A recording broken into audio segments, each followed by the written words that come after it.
인사 담당자는 이런 사람을 싫어합니다. 이런 사람 절대 안 뽑습니다. 면접 실전 준비. 네, 기업체 인사 담당자들이 뽑기 싫어하는 유형의 인재는 어떤 사람일까요? 그들이 뽑기 싫어한다면 이미 탈락이죠. 일단 면접에 지각하면 낙방입니다. 태도가 불손하고 건방진 것도 제외됩니다.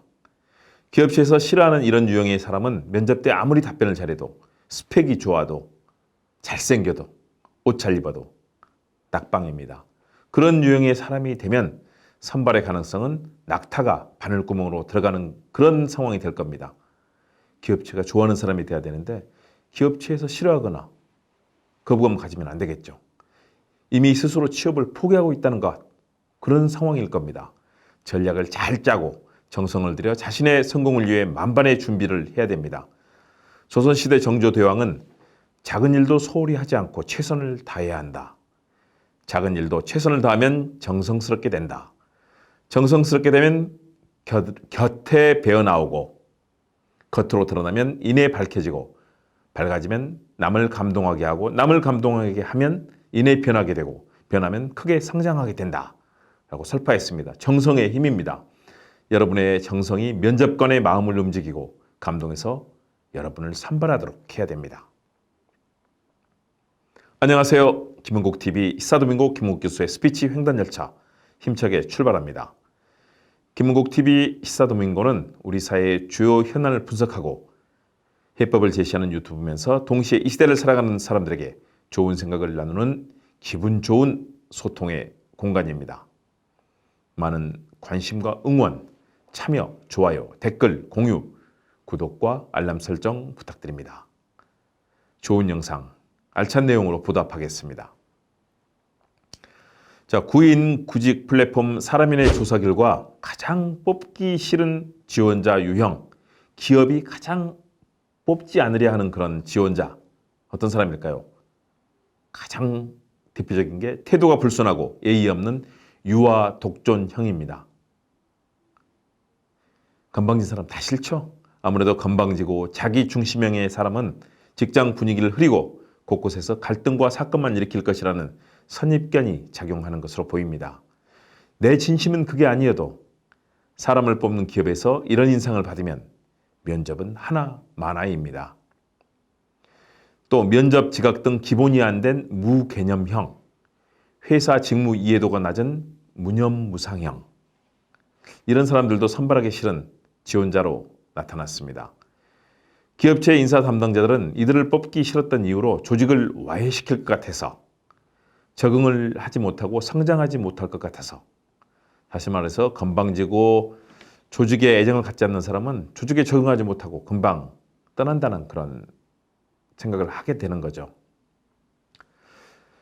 자, 그런 면에서 여러분들이 신입사원에 응모할 때 가장 중요하게 평가하는 요소를 다시 한번 살펴볼 필요가 있습니다.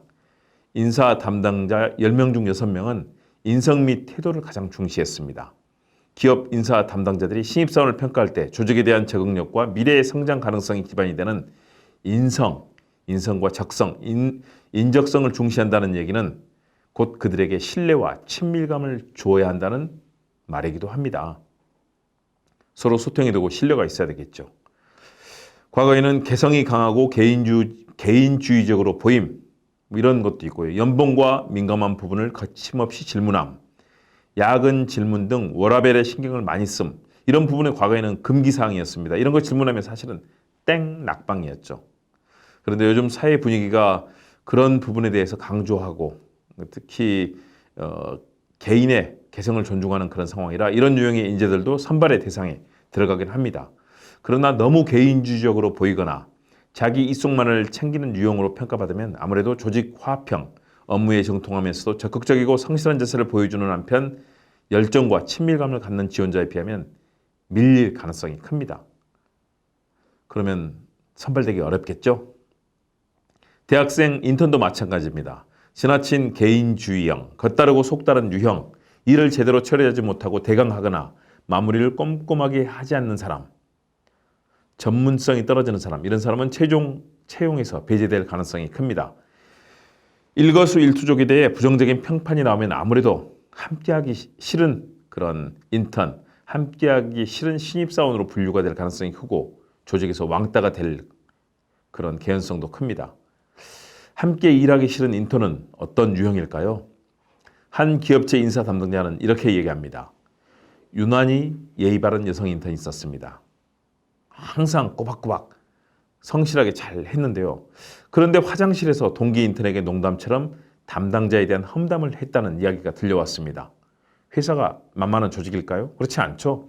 그 얘기는 순식간에 5분도 안 돼서 10분 만에 5분, 10분 사이 회사 전체에 돌았습니다. 그 인턴은 이기적인 사람으로 각인돼서 또 가식적인 사람으로 각인돼서 나쁜 평가를 받았습니다. 당연히 최종 채용에서 탈락했습니다. 인사 담당자들은 겉다르고 속다른 인턴들의 모습에 실망하고 이중 인격형, 이런 인간형의 사람은 채용하지 않는 경우가 대부분이라고 설명하고 있습니다. 앞에서는 상냥했던 인턴이 화장실에서 험악한 단어를 쓰거나 무의식적으로 욕설을 뱉는 경우, 다른 사람에 대해서 험담을 하는 경우, 그런 경우죠. 이 회사에서 꼭 일하고 싶다고 해놓고 페이스북, 트위터 등 SNS에 회사에 대한 악담을 늘어놓는 경우 마찬가지겠죠. 흔히 구밀복검, 면정복배 이런 얘기를 합니다. 입으로는 꿀처럼 달콤한 말을 하지만 뒤에서는 칼을 품고 있고 휘두른다. 구밀복검의 뜻이죠. 또 겉으로는 복종하지만 속으로는 딴 마음을 품고 있다. 배신한다. 면정복배. 이런 사람으로 평가받으면요. 사실상 낙방입니다. 위험합니다. 구밀복검, 뭐 비슷하게는 표리부동, 겉과 속이 다른 거죠. 양두구육, 앞에는 얼굴은 양인데 실제로는 개라는 거죠. 양두구육. 또 권상요목이라든가 양봉음이 이런 것들이 이런 사람을 나타내는 고사성어입니다. 다른 사람의 신뢰를 받기 어렵습니다. 배신자가 되기 쉽고 변절자로 평가받기 쉽습니다. 또 직장에서는 지나치게 튀는 패션, 직장인답지 못한 언행도 마이너스 요소로 평가됩니다. 한 기업체 중견 간부는 요즘 젊은이들이 바지는 짧게 입고 발목도 드러내고 다니는 것을 알지만 볼 때마다 거슬리는 것도 사실이다. 또 회사에서 인턴들끼리 서로 누구누구 오빠, 누구누구야 라고 부르는 모습을 보면 아니 회사를 동아리방으로 여기나? 여기가 친구들 모임인가? 이런 생각이 듭니다. 친하더라도 근무 시간이라면 누구누구 씨라고 예의를 갖춰 부르는 것이 좋다라고 이야기를 해줍니다. 왜냐? 회사는 공적인 공간이기 때문이죠. 최대한 공적인 예의를 지키는 것이 바람직합니다. 편하게 또 뭐 욕설 이런 것들은 절대 해서는 안 되겠죠. 지나치게 솔직한 모습이 독이 된다는 지적도 있습니다. 인턴이 출근해서 채용 사이트를 검색하는 모습을 우연히 봤다. 너무 대놓고 다른 회사를 연구하고 있으니까 예의가 없어 보였다. 라고 말하는 그런 선배들도 있었습니다. 솔직한 것이 좋을 것 같고 편하긴 합니다. 그런데 약간의 예의와 형식을 갖추는 것도 사회생활에서는 더 강점이 됩니다. 예의를 갖춘 사람은 절대 손해보지 않습니다. 고루하게 보인다고요? 그래도 괜찮습니다. 허드렛 일이라고 허투루 처리하거나 적나라하게 하기 싫다는 표현을 하는 인턴도 함께 일하기 싫다는 평가를 받는 유형입니다. 좋은 학교 출신 인턴들이 자주 그렇다. 복사같이 사소한 일을 시키면 한숨을 내쉰다. 내가 이러려고 인턴하는 줄 아나 뭐 이런 태도로 비친다. 복사도 회사의 자료를 읽을 기회라고 생각하면 회사를 위해 기여한다고 생각하면 긍정적으로 받아들일 수 있어야 된다. 그런데 그것은 오산이었던 것 같다라는 선배 직장인들의 이 배신감을 나타내는 그런 토로도 나왔습니다. 바로 그 점입니다. 주어진 상황에서 최선을 다하는 사람은 다른 사람들에게 감동을 주기 쉽습니다. 만유인력의 법칙을 밝힌 과학자 아이작 뉴턴은 이런 얘기를 했습니다. 오늘 할 수 있는 일에 최선을 다하라. 그러면 내일에는 한 발자국 더 전진하리라. 라고 최선을 다하는 그런 자세를 강조했습니다. 비록 내일 지구의 종말이 온다 해도 나는 오늘 한 그루의 사과나무를 심겠다라고 말한 철학자 스피노자의 말을 연상하게 됩니다. 그런 성실성, 열정 이런 부분들이 많은 평가를, 좋은 평가를 끌어냅니다. 우리 모두는 늘 성공하는 인생, 행복한 성취를 원합니다. 그러나 해리포터 같은 마법사도 마법을 부리기 위해서는 때로는 속임수가 섞였을지라도 이를 위해 피나는 노력과 시간을 필요로 합니다. 성실하게 노력해야 되는 거죠.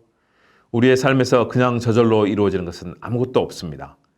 마법 같은 삶을 이루고 마법의 성의 주인이 되기 위해서는 최선을 다하고 성공 전략을 실천해야 됩니다. 누구도 외에는 없습니다. 저도 마찬가지입니다. 저도 노력하지 않으면 퇴보하게 됩니다. 기업체가 싫어하는 유형의 인재에게 취업과 승진 기회는 좀체로 오지 않습니다. 태도가 불순하고 예의 없는 유아 독존형, 면접 지각 등 기본이 안 된 무개념형, 회사 직무 이해도가 낮은 무념무상형, 개인주의적 태도나 이기주의적 성향, 겉다르고 속다른 이중인격자형, 이렇게 인식되면 기업체에서 선발되기 또 선발하기 싫은 지원자로 분류됩니다. 서로 취업이 되더라도 회사 생활이 순탄치 않고 사고나 분란, 갈등만 일으키고 왕따 상황에서 결국은 떠날 수밖에 없는 그런 상황이 될 수 있습니다.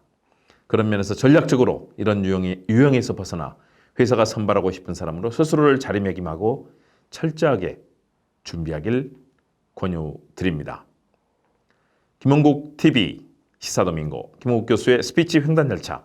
오늘 기업체가 선발하고 뽑기 싫어하는 인재의 유형에 대해서 이야기를 나눴습니다. 이런 내용을 참고로 해서 여러분이 지닌 창의력, 상상력 이런 장점을 키우고 좋은 인상을 줌으로써 취업 성공, 면접 성공을 이루길 기원합니다. 함께 해주셔서 고맙습니다. 다음 시간에 뵙겠습니다.